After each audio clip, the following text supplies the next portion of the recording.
Man kan sige, at Island giver jo, Islandsturen har givet rigtig meget. Ikke kun fagligt, men også undervisningsmæssigt, fordi du får nogle andre aspekter i forhold til undervisningen.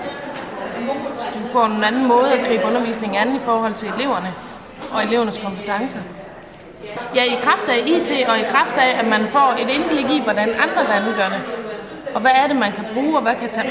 Altså, man skal jo hele tiden være selektiv og se på, hvad det er for nogle elever, man har, og så vælge undervisningsformen derudfra.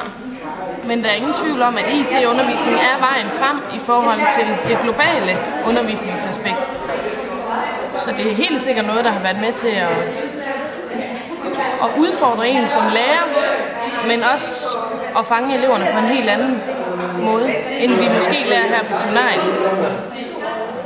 Rent oplevelsesmæssigt er det også en stor ting at møde nogle andre kontakter. Nu snakker jeg stadigvæk med de islandske studerende deroppe, og er også noget, de har planer om at komme til Danmark med nogle af deres elever og prøve at se den danske undervisningsform. Så man får jo også en masse netværk, som man kan bruge, hvis skolen vel og mærke har ressourcerne til det.